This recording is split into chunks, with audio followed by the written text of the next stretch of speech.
네, 오늘 윤석열 당선인이 새 정부 2차 대각 인선을 발표했죠. 2차 인선에서도 안철수계 인사들은 포함되지 않았습니다. 그리고 한동훈 사법연수원 부원장, 윤석열 정부 초대 법무부 장관 후보자로 깜짝 발탁이 됐는데요. 한동훈 후보자는 검수완박 반드시 저지하겠다라는 뜻도 밝혔습니다. 민주당이 이제 어제 이른바 검수완박 입법 당론으로 채택하면서 정치권은 지금 전운이 고조되고 있습니다. 정치권 이슈는 노동일 경희대 교수님, 최창현 용인대 교수님과 함께 짚어보겠습니다. 어서 오십시오. 안녕하세요. 안녕하세요. 안녕하십니까. 2차 인선 예정대로 발표가 됐습니다. 물론 가장 주목되는 부분은 한동훈 검사의 법무장관 후보자 지명이었는데요. 먼저 전반적인 평가부터 두 분께 듣겠습니다. 노동일 교수님, 이번 2차 인선에 안철수계 인사들이 전혀 포함되지 않았네요. 1차 때도 마찬가지입니다. 어떻게 보셨어요? 글쎄요. 오늘 안철수계 인사들이 포함됐는지 안 됐는지 살펴볼 겨를이 없었습니다. 한동훈 법무장관 후보자에 대해서 너무 놀라가지고 속보 나올 때부터 깜짝 놀랐습니다. 이게 사실인가? 이렇게 할 정도로 너무나 의외였고요. 너무나 의외였고 전혀 거론되지 않았었죠, 지금까지. 그렇습니다. 전혀 거론되지 않았었고 그래서 아마도 이건 윤석열 당선인 본인이 다른 사람의 손을 추천이라는 거 거치지 않고 바로 지명한 것 같고요. 네. 그리고 지금 말씀하신 대로 안철수계라고 꼽을 수 있는 그런 사람은 거의 없는 것 같고요. 그리고 또 좀 다른 사람 별로 주목은 안 하는데 행안부 장관에 지금 이상민 변호사가 됐죠. 네. 전 국민권익위원회 부원장인데 이분은 사실은 오래전부터 윤석열 당선인과 인연이 있다고 알려졌습니다. 바로 초안부 1년 후배고 그래서 법조계 판사 출신인데 법조계 있을 때도 그렇고 떠날 때 떠나 지금 변호사 되면서도 그렇고 굉장히 오랫동안 교류가 있었다는 것이거든요. 그래서 저는 대체로 보면 어쨌든 윤 당선인의 의중이 확실히 반영된 그런 인선이 아닌가 싶습니다. 어제 안철수 인수위원장이 조언을 좀 하고 싶은데 못했다라고 했잖아요. 2차 인선에 좀 반영될까 했는데 반영이 안 된 것 같아요. 그래서 2차 인선의 반영이 현재 오늘 발표된 명단은 없어요. 지금 없는데 두 부처가 발표가 안 됐어요. 고용노동부하고 농림축산식품부 두 부처가 남았단 말이에요. 그렇군요. 근데 두 부처를 왜 오늘 발표 안 했을까? 근데 만약에 두 부처 발표에서도 앞으로 안철수 위원장이 추천한 인사가 반영되지 않으면 공동정부를 할 수 없어요. 기본적으로 공동정부라는 건 적어도 내각에 몇 명이 포진돼야 돼요. 그럼 공동정부라는 게 물론 정책이나 이런 걸 가지고 두 당이 이제 합당을 할 거니까 정치 연대도 가능합니다만 최소한도 내각에 한 명도 포진이 안 된다. 이건 공동정부를 할 수 없어서 전 두 부처를 아마 안철수 위원장 쪽의 인사로 하려 하는 게 아닌지 그건 저의 생각인데 그래야 공동정부가 가능한 거거든요. 그렇군요. 오늘 일단 빠졌습니다. 일단. 알겠습니다. 전반적인 평가 들어봤고요. 자, 오늘 인선에서 단연 눈길을 끌었던 인물 한동훈 법무장관 후보자였죠. 윤석열 당선인이 직접 인선 배경을 밝혔습니다. 발언 듣고 오겠습니다. 한동훈 후보자는 20여 년간 법무부와 검찰의 주요 요직을 두루 거쳤고 수사와 재판, 검찰제도, 법무행정 분야의 전문성을 쌓아왔습니다. 앞으로 법무행정의 현대화 그리고 글로벌 스탠다드에 부합하는 사법 시스템을 정립하는 데 적임자라고 판단했습니다. 박범계 장관, 추미애 장관 시절에 있어서 수사지휘권이 남용된 사례가 얼마나 국민에게 해악이 큰 것이었는지에 대해서 실감하고 있습니다. 행사하는 일은 없을 거라고 말씀드립니다. 이 법안이 통과되면 국민들이 크게 고통받을 것이기 때문입니다. 그 점을 감안했을 때 이런 법안의 처리의 시도는 반드시 저지되어야 한다고 생각합니다. 네, 그렇다면 윤 당선인은 왜 이번에 한동훈 검사를 법무장관 후보자로 지명을 했을까요? 그 이유를 두 분께 한번 여쭤보겠습니다. 가장 큰 이유는 어디에 있다고 보세요? 글쎄 저도 참 들으면서 이거 분명히 어떤 인사는 메시지니까. 그렇죠. 더더구나 초대 법무부 장관이라고 하는 것은 굉장히 주목받을 사람이고요. 또 본인도 윤 당선 본인도 알겠죠. 이걸 중앙지검장에 임명해도 굉장히 논란이 있을 수 있는 인사고 또 만약 중앙지검장을 거치지 않고 검찰총장에 임명해도 굉장히 파장이 있을 텐데 그런 걸 다 건너뛰고 법무부 장관을 했다. 이것은 굉장히 중요한 그런 메시지라고 생각이 드는데 네. 오히려 저는 이렇게 되면 야당, 그러니까 지금 민주당, 야당이 될 민주당이 오히려 반발을 하지 않을 수 있는 부분도 있지 않을까. 왜냐하면 중앙지검장이나 수원지검장을 맡겠다면 일선지검장으로서 그야말로 수사권을 휘두를 수 있는 네. 뭐 그런 인물이 아니겠습니까? 예.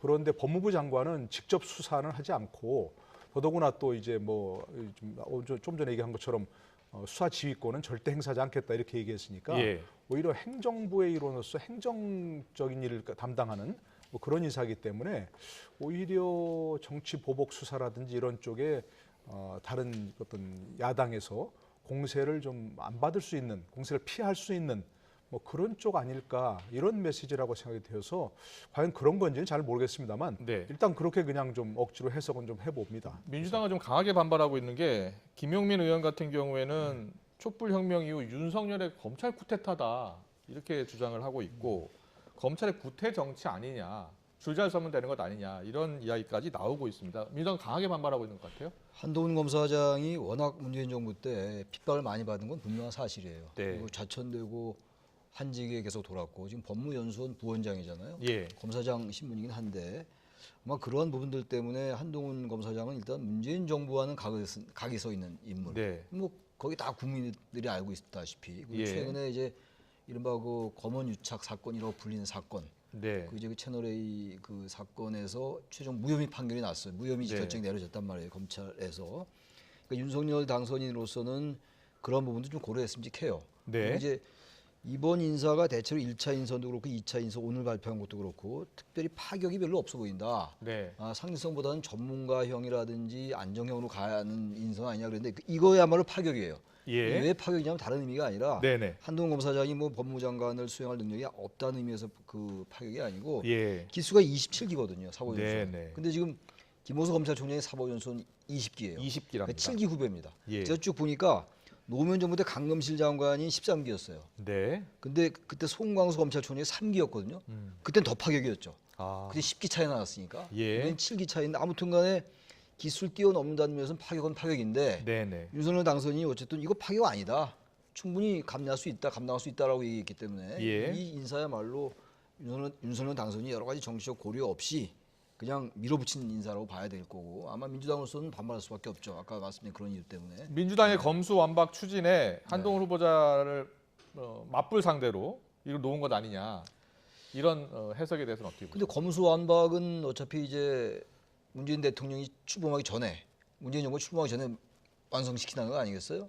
그렇게 되면 윤석열 정부가 출범하기 출범하기 전에 그러니까 예. 지금 만약에 윤석열 정부가 출범해서 대통령이 되면 거부권 행사할지 모르니까 예, 예. 지금 현재 문재인 정부 때 끝내자 이런 거란 말이에요. 근데 네.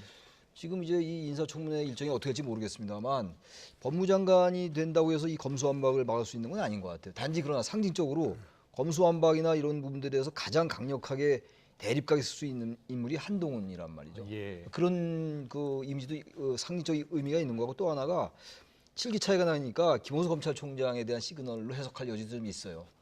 왜냐하면 검찰에 꼭 그런 건 아닙니다만 관행상 후배 기수가 올라가면 이렇게 사퇴하는 그런 그렇죠. 측면들이 예. 관례들이 있기 때문에 아마 그런 관례가 정도 있었죠. 이직한 게 아닌가 한데 그것보다는 일단은 네. 핍박받고 좌천되고 이런 것들에 대한 굉장히 그 윤석열 당선인의 개인적인 여러 가지 생각이 그대로 포함된 거라고 생각합니다. 그렇군요. 이제 기수파계 이야기를 하셨는데 그 측면만 보면은요. 검찰의 고위 간부 인사에도 상당히 영향을 미치지 않겠습니까? 아니 법무부 장관은 일단 뭐 검찰 인사에 전권이 있으니까요. 네. 법무부 장관의 추천을 받아서 대통령 임명하는 거니까 아, 당연히 이제 뭐 만약 법무부 장관을 취임을 한다면 예. 전체적인 검찰 기수가 굉장히 뭐 흔들리겠죠. 지금 일반적인 뭐 고검장급만 해도 전부 다 한 20여 명 이상이 한동훈 후보자 기수가 높다는 거 아니겠습니까? 네. 저는 개인적으로는 무슨 뭐 이제 기수가 낮은 사람이 되면 뭐 그 위에 기수가 다 퇴임하고 하는 거 별로 바람직하지 않은 관행이라고 생각을 하거든요. 네. 그러나 이제 뭐 예를 들어서 본인이 검찰총장이 장관이 되면서 인사권을 휘두를 수가 있으니까 예. 뭐 그보다 만약 고위직 기수가 높은 사람이 퇴임하지 않는다면 예. 이른바 전부 다 한직으로 보내서 예. 퇴임하도록 압박을 할 수밖에 있는 그런 상황이고요. 예. 그것까지 좀 그 계산한 건지 잘 모르겠습니다만 저는 이건 좀 이 스타일을 보면서 한동훈 임명을 보면서 네. 윤석열 당선인의 스타일을 좀 가늠해 볼 수 있다고 생각을 합니다. 어떤 스타일이요? 제가 보기에 이제 한동훈 법무장관 지명에서 누군가 건의를 했다거나 추천했다거나 그럴 리는 없습니다. 그렇지 않겠습니까? 권성동 원내대표도 조금 전에 물어봤더니 몰랐었다고 전혀. 하고 예. 누군가가 건의해서 추천해서 이분을 법무장관 합시다 이렇게 할 수 있는 상황이 아닌 것 같고 오로지 윤석열 당선인 본인의 어떤 본인이 생각해서 한 인사라고 생각이 되거든요. 네. 그러니까 또 이걸 그 전체적인 뭐 어떤 용산 시대를 열어가는 이 부분도 함께 가늠해 본다면 본인이 옳다고 생각하는 것, 본인의 소신이라고 하는 것은 주위에서 어떤 얘기를 해도 밀어붙일 수 있구나. 예. 그걸 좋은 말로 하면 이제 소신을 관철한다 하는 것도 있겠지만 예. 조금 나쁘게 본다면 그야말로 좀 그냥 좌고우면하지 않고 밀어붙이는 스타일이다 이렇게 생각을 하거든요. 네. 많은 얘기가 나왔지만 용산 시대도 사실은 뭐 일단 청와대 들어가서 1년쯤 시간을 가지고 충분히 한 다음에 하자 이런 의견이 더 많았다는 거 아닙니까? 네. 그런데 당선인 본인이 지금 완전히 5월 10일부터 용산에 집무실을 하자 이렇게 밀어붙였다는 것이고 네네. 한동훈 법무장관도 그렇고 또 좀 전에 말씀드린 행안부 장관 이상민 변호사도 그렇고 네. 본인이 생각하는 것은 다른 여러 사람이 얘기 뭐 이런저런 반대 의견이 있다 하더라도 반드시 관철시키려고 한다. 이런 스타일을 좀 볼 수 있는 거 아닌가 싶습니다. 그렇군요. 윤석열 당선인의 스타일을 볼 수 있는 인사였다라고 지적해 주셨는데 그런데요. 이번 2차 인선도 보면 60대 영남 남성이 많이 눈에 띄거든요. 여기에 대해서는 어떻게 보세요? 그러니까 지금 윤석열 당선인의 얘기가 지역이라든지 성별 이런 거 안배 큰 관심 없다 이런 취지의 얘기를 했단 말이에요. 그럼에도 네. 1차 인선 이후에 그래도 배려를 해야 되는 것 아니냐는 지적이 이게 많았잖아요. 있었죠. 그런데 역시 이것도 이 부분도 윤 당선인의 생각대로 하는 것 같아요. 그러니까 이 인사라는 게 사실 너무 과도하게 지역이나 성별이나 이런 것들을 너무 또 신경 쓰면 네. 능력이라든지 이런 것들이 좀 배제될 수가 있는 건데 그래도 인사라는 게 여러 가지 일을 고려하잖아요. 뭐 상징성이라든지 통합이라든지 협치라든지 또 야당의 반발 뭐 이런 걸 고려할 텐데 그런 건 별로 잘 보이지 않는 것 같아요. 네. 또 하나가 이제 정치인들이 그러니까 정치인이라는 게 뭐 전직 말고 현역 의원을 이제 한정해서 본다면 정치인들이 이번에는 4명밖에 안 들어가 있어요. 추경호, 박진, 권영세, 이영 의원 4분이란 말이죠. 그러니까 가능하면 정치인보다는 전문가를 기용하는 것 같고 아무튼간에 뭔가 자신이 마음 먹은 건 그대로 직진한다. 그건 분명해 보입니다. 특히 한동훈 네. 검사장 같은 경우는 기수라는 면에서 볼 때 다른 면 말고 적어도 한동훈 검사장이 법무장관을 수행 못할 것도 없어요. 그만큼 경력을 거쳤고 또 네. 대검에서 이제 반부패 강력부장을 했고 말이죠. 그러나 일단 기수를 뛰어넘었다는 면에서 볼 때 파격이거든요.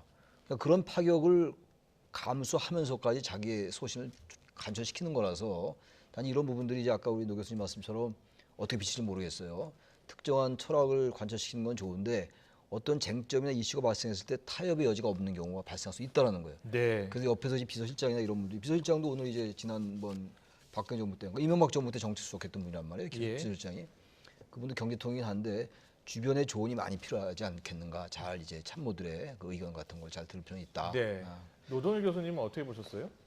인선에 60대가 많고 남성이 많고 영남 지역 많고 또 윤 당선인과 인연 있는 사람이 많고 이런 지적에 대해서는 그러니까 저는 뭐 어쨌든 원칙적으로 뭐 능력과 전문성이 검증된 사람 네. 이해야 한다는 건 절대적으로 찬성합니다.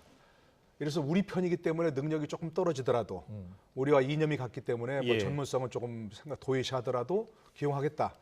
이렇게 하면 결국은 그 피해는 국민들에게 오는 거죠. 예. 좀 정책 실패도 상당히 그런 부분이 많이 있지 않습니까? 네. 부동산이라든지 뭐 탈원전 이런 것들도 사실은 그 분야의 어떤 전문가들을 기용해서 능력이 검증된 사람이 한 게 아니라 우리 편이 했기 때문에 그렇게 좀 그런 것들이 문제 있다고 생각합니다.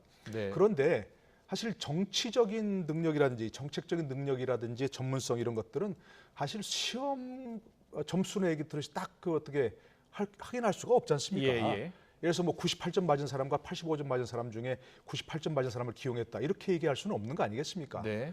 예를 들어서 지금 이렇게 내각 발표가 됐는데 예를 드는 겁니다. 예를 들어서 뭐 문화체육관광부 장관의 어떤 그 박보균 씨가 좀 임명이 됐죠. 후보가 지명이 됐죠.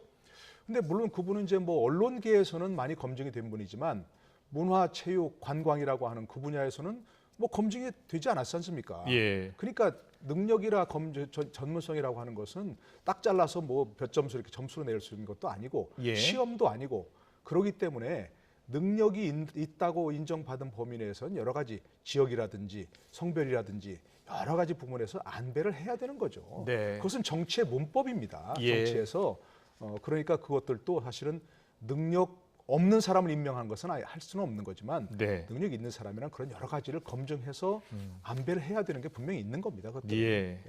알겠습니다. 검수완박 관련해서는 잠시 뒤에 다시 한번 짚어보고요. 서울시장 후보 관련해서 송영길 전 대표가 출마 선언을 했는데 지금 민주당 내에서 좀 내용이 깊어지고 있습니다. 민주당은 서울시장 후보 전략 공천하겠다라고 했습니다. 윤호중 비대위원장의 발언을 듣고 오겠습니다. 발전을 도려내는 아픔이 따르더라도 우리 당은 과감한 결단으로 이번 지방선거를 이기는 선거로 만들어 나가겠습니다.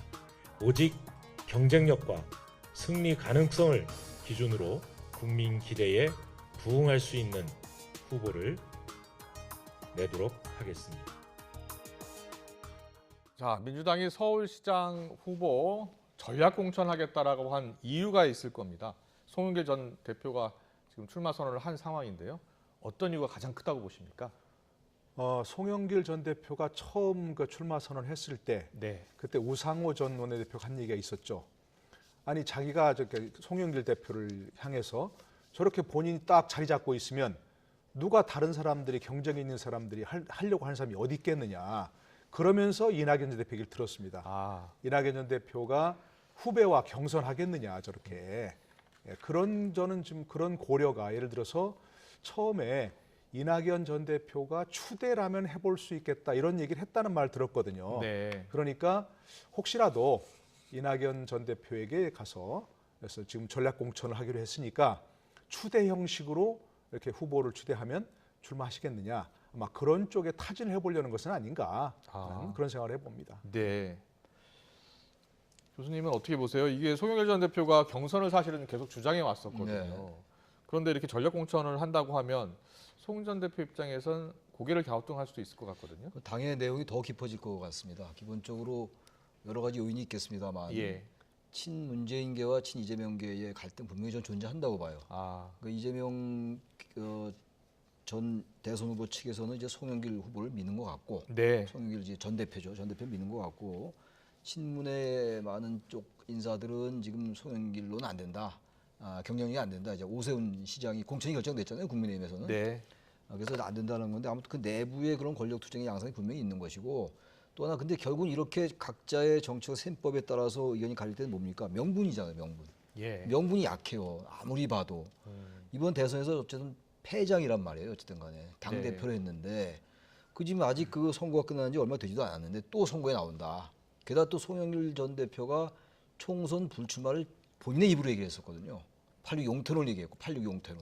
근데 이 총선엔 불출마하는데 또 지방선거에 나와도 됩니까? 광역단체장이. 그게 명분이 맞진 않아요. 그렇다면 이낙연, 게다가 또 지역구가 인천이고 이낙연 전 대표는 지역구가 종로였잖아요. 명분이 되는 거죠. 네. 그렇다면 아무튼 만약에 전략 공천하게 된다면 송 대표로서는 굉장히 어려운 입장에 처하는 것일 수밖에 없고 정치적인 진퇴를 결정할 정도가 될 거예요. 아마 예. 당내 내분과 함께.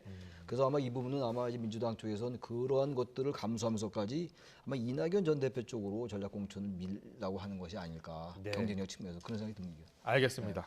계속해서 정치권 최대 이슈. 지금 정치권이 이 검수완박 여기에 모두 이렇게 블랙홀이 돼서 빠져들고 있는데요. 민주당이 어제 이른바 이제 검수완박 법안을 4월 내에 처리하기로 당론으로 결정을 했죠. 여야가 이제 전면전에 돌입하는 모양새입니다. 벌써부터 여러 작전들을 짜고 있습니다. 무제한 토론, 필리버스터부터 살라미 전술이란 말까지 차선책으로 나왔습니다. 자, 어떤 진행 상황이 어떤지 엄지민 앵커가 정리를 했습니다. 더불어민주당이 검찰 수사권 완전 박탈, 이른바 검수완박 법안을 이달 안에 처리하겠다는 당론을 확정하면서 여야 공방은 더 격화하고 있습니다. 국민의힘은 결국 민주당 지도부를 위한 법이 아니냐며 무제한 토론, 필리버스터를 비롯해서 가능한 모든 수단을 동원해 저지하겠다고 밝혔습니다. 하지만 국민의힘의 반발에도 172석의 민주당이 마음을 먹으면 법안 처리는 막을 수 없습니다. 국민의힘이 본회의에서 필리버스터를 통해 표결을 최대한 지연시키더라도 민주당이 8석을 더 확보하면 필리버스터를 중단시킬 수 있기 때문입니다. 실제로 172명의 민주당 의원이 모두 본회의에 출석을 하고 친여 성향 무소속 의원들을 설득한다면 179석까지 확보가 가능합니다. 필리버스터를 중단시킬 수 있는 인원이 180명이 되려면 정의당의 선택이 중요한데 아직 당론을 정하지 않은 정의당에도 민주당이 러브콜을 보내는 이유입니다. 민주당과 국민의힘 각각 법안 처리와 저지를 위해서 차선책도 마련하고 있습니다.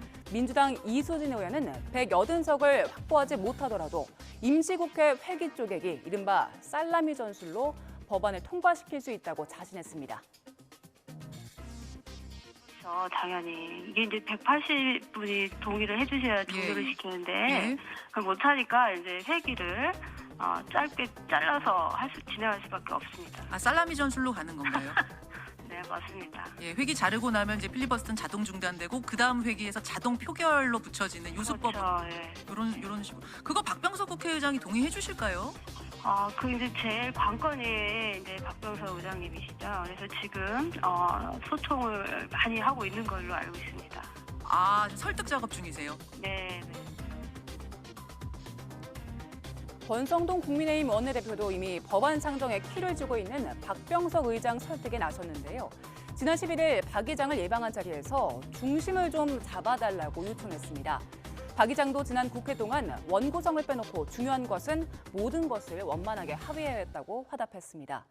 실제로 박 의장은 지난해 민주당이 강하게 추진했던 언론중재법에 대해서 여야 합의를 강조했고요. 합의가 되지 않으면서 결국 처리하지 못했습니다.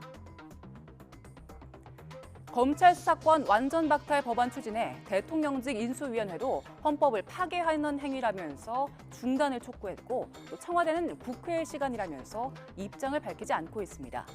여야 모두 결국 국민을 위한다는 명분을 강조하고 있지만 지방선거 등 정치적 이해가 더 큰 건 아닌지 대선 후 협치를 기대했던 국민들의 시선은 더욱 차가워질 걸로 보입니다.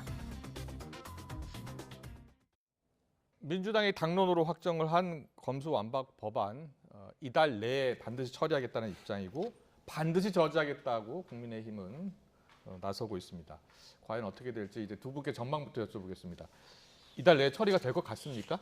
처리되기 어려울 것 같아요. 제가 왜 그 말씀드리냐면 일단 이제 172석이니까 무조건 처리가 돼요. 그죠? 네. 일반 의결 정도수니까 이거 예. 되긴 되는데 결국은 국회의장이 상정을 해야 되거든요. 네. 근데 박병석 국회의장이 상정을 안 하면 아무리 필리버스터를 5분에서 한 180석을 가지고 종료시킨다 하더라도 살라미 전술로 나온다 하더라도 결국은 최종적으로 상정이 돼야 돼요. 그렇군요. 본회의 상정이 안 되면 아무리 법사위에서 통과가 되고 안건 조정이 뭐 요새 사보임 때문에 또 논란이 좀 있었잖아요. 네. 무소속 뭐 양 의원을 이제 사보임했다라는 논란이 있었는데 아무튼 그래서 다 안건 조정이 다 통과돼 가지고 했다 하더라도 결국 본회의에서 땅땅땅 뜯어야 될 거 아닙니까? 네. 근데 박병석 국회의장이 만약에 그 법안을 상정 안 하면 그건 어려울 것 같아서 게다가 검수완박 이 부분은 물론 나름의 논리가 다 있어요. 찬반의 논리가 있는데 네. 워낙 지금 정의당도 여기에 대해서는 반대 의견이에요, 사실. 그렇다면 왜 이렇게 무리하게 추진할까라는 게 민주당 내에서도 얘기가 나오고 있거든요. 민주당 내에서도 문재인 대통령이 거부권 행사해라. 그런 얘기가 나올 정도란 말이죠. 네. 그렇다면 저는 여러 가지 그 주변의 환경이나 정치적 환경으로 볼 때 그리고 박병석 의장의 지금까지 어떤 의장을 쭉 추진해왔던 그런 행태로 볼 때 상정이 어렵고 그래서 전 쉽지 않아 보입니다. 알겠습니다. 최창렬 교수님은 쉽지 않을 것이다 이렇게 내다봤는데요. 노동일 교수님은요? 어떻게 전망하세요? 저도 이건 사실은 이렇게 추진할 안건은 아니라고 생각합니다. 왜냐하면 지난번 수사권 조정하고 공수처 설치 때문에 한번 홍역을 치렀죠. 패스트트랙 가족하면서. 그때 이제 문재인 대통령께서 뭐라고 하셨냐? 그때 수사권 조정 법안이 되고 이제 공수처가 설치되고 하면서 검찰 개혁을 마무리했다. 이렇게 얘기했습니다. 네. 그리고 뭐 윤석열 총장이 계속 이제 검찰총장 시절에 이제 수사를 하니까 이들 얘기가 나왔었죠. 검수완박.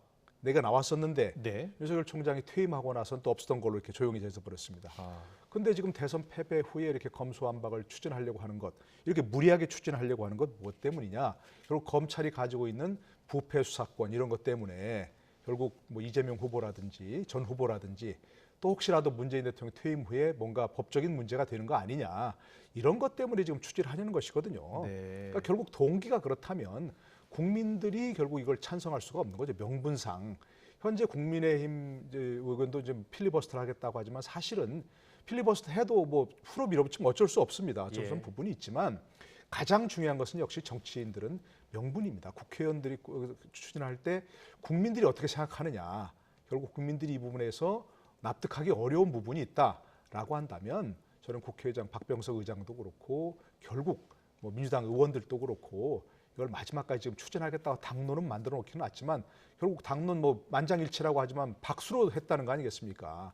그 부분은 많은 이견들이 있고 하니까 결국 숫자 무엇은 뭐 180석이 되느냐 안 되냐 이게 문제 이전에 과연 이런 법안이 이렇게 힘으로 숫자로 밀어붙여야 할 그런 내용을 가진 국민들이 찬성할 만한 그런 법안이냐. 저는 이 부분이 가장 중요하고 그렇지는 않다 하는 것에서 이건 쉽게 그렇게 밀어붙이기 어려운 그런 법안이라고 생각합니다. 네, 쉽게 두 분 다 일단 쉽게 밀어붙이기 어려울 것이다 이렇게 내다 보셨는데요. 민주당이 일단 당론으로 결정했기 때문에 어떻게 추진하는지 좀 지켜봐야 될 것 같습니다. 그런데 이제 지방선거가 얼마 남지 않았잖아요. 근데 지방선거를 앞두고 이렇게 추진하는 게 과연 득이 되겠느냐 실이 되겠느냐 이런 생각도 좀 하고 있는 것 같아요. 어떻게 전망하세요? 뭐 지방선거를 의식 안 할 수가 없는데 지지층들, 강성 지지층들의 표를 결집시키는 데 도움이 될 거예요. 검찰개혁이란 명분으로 하는 거니까. 그러나 일반 중도층의 입장이 어떤가를 봐야 된다면 민주당 내에서 그러한 중도층의 어떤 그 여론의 향배 이런 것들을 안 볼 수가 없는 거 아니겠습니까? 그렇다면 민주당 내에서 전 다른 모습가 나올 수밖에 없을 거예요. 선거에서 이겨야 될 거 아닙니까? 민주당 입장에서 볼 때. 국민의힘도 마찬가지 합니다. 근데 이렇게 무리하게 추진하고 그러니까 검수완박이라고 얘기해서 아까 다 말씀하셨습니다만 검경 수사권 조정이 됐었단 말이에요. 6대 범죄만 남겨놨는데 그것마저 이제 안 하게 하는 거 아니겠어요? 근데 경찰을 대체할 만한 기구가 아직 안 생겼잖아요. 근데 당장 그 6대 범죄까지 다 수사권을 뺏어오면 박탈하면 단지 그건 어떻게 합니까? 이런 여러 가지 생각들을 중도층이 할 거라고요. 일반 여론들이. 물론 이제 그 강성 지지층들은 그렇게 생각 안 하겠습니다만 그 양쪽을 이제 비교하겠죠. 테이블 위에 놓고. 그렇다면 아주 정책 셈법만 따져본다면 명분 이외에 따져본다면 아마 이게 표에 도움이 안 될 것이라는 판단이 될 가능성이 높아요. 민주당으로. 정당이라는 게 결국은 표를 가지고 먹고 사는 집단인데 그걸 완전히 무시한 채 무조건 뭐 내용이 그런지 모르겠는데 속내가 뭐 이재명 전 대선 후보라든지 이런 분들을 의식해서 그렇다라고 그 속내는 모르겠어요. 그것 때문에 지방선거를 그렇게 가볍게 볼까요? 전 그래서 민주당 내에서도 다른 모습이 나올 가능성이 있다고 생각합니다. 알겠습니다. 김호수 검찰총장이 오늘 기자회견을 자청했죠. 사직생을 언급했고요. 대통령과 헌재 등 모든 방안을 강구하겠다라고 했습니다. 그럼 대통령이 이제 입법 거부권을 좀 행사해달라고 이제 요청할 것 같은데요. 헌법 소원도 제기할 수 있다라고 했거든요. 노동현 교수님, 헌법 소원을 제기한다고 하는데 이게 실제로 받아들여질 수 있을까요? 수사권 조정이라고 하는 것은 국민의 일상생활과 직접 관련돼서 어떤 국민의 기본권을 침해한다 이렇게 보기는 어려운 거죠. 검찰에 가지고 있는 권한을 조정하는 것이니까요. 말 그대로 수사권 조정 아니겠습니까? 근데 권이라고 돼 있지만 그건 기본권은 아니고요. 권리는 아니고 검찰이 주어진 권한이니까 뭐 그것은 뭐 헌법 소원이라고 할 때 그건 뭐 요건은 되지 않습니다. 그냥 그렇게 해보겠다는 취지 얘기고요.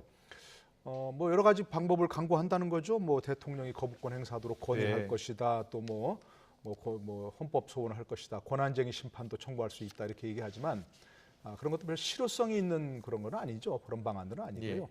문재인 대통령이 사실은 뭐 이심전심 얘기하고 있지만 이심전심 그 뭐 아무 얘기는 안 하고 있지만 사실은 국회 현재 민주당과 뭔가 좀 뭐 그 민주당에서 이와 같은 법안을 왜 이렇게 추진하려고 하는지 무리하게 추진하려고 하는지 그 의도를 알 거 아니겠습니까?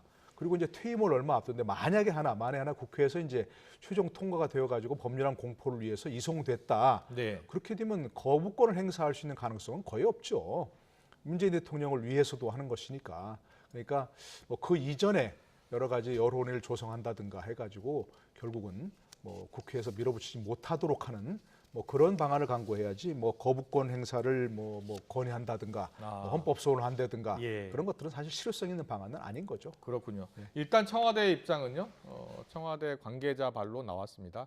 지금은 국회 시간이다. 어떤 입장도 없다라고 밝혔고요. 대통령직 인수위는 검찰 수사권 완전 폐지는 헌법 파괴 행위다. 즉각 중단해야 한다라는 입장을 밝혔습니다. 그래서 또 신구 권력이 또 이 문제 가지고 갈등을 겪는 것 아니냐, 충돌하는 것 아니냐는 분석이 나오고 있고요. 최 교수님은 어떻게 보셨어요? 결국은 이제 제가 아까 어려울 거라고 말씀드렸는데 결국은 여론을 따를 수밖에 없을 거예요. 결국은 정치인들은 여론을 따를 수밖에 없어요. 명분이라는 것도 결국은 여론이 좋으면 명분이 되는 거거든요. 이제 검수완박은 워낙 여론이 안 좋아요. 게다가 제가 아까 중도층 말씀드렸습니다만 그리고 지금 이 6대 범죄를 대체할 만한 기구가 없단 말이에요, 지금. 네. 이렇게 무리하게 추진하는 걸 과연 합리적으로 봐야 되느냐. 제가 볼 때 그래서 이거는 박병석 의장도 아마 그런 생각 때문에 상정 안 할 가능성이 높다라는 거예요. 일단 네. 가장 중요한 건 상정을 안 시켜야 될 거 아니에요. 예. 거부권 지금 노 교수님 말씀처럼 그건 거의 불가능해요. 문재인 대통령이 거부권 행사한 적이 한 번도 없어요, 지금. 5년 동안에. 네. 또 거부권 행사는 아닌 거라고 헌법소는 나중 얘기고요, 또. 그래서 저는 이거는 여러 가지 여론이나 이런 것들을 이제 감안한다면 저는 이거는 좀 중간에 멈출 가능성이 있어요. 지금 네. 저렇게 강성을 밀어붙이긴 하는데 명분이 너무 없어요, 명분도. 예. 네. 알겠습니다. 네, 오늘 정치권 이슈 네, 여기까지 듣겠습니다. 오늘 말씀 잘 들었습니다. 고맙습니다.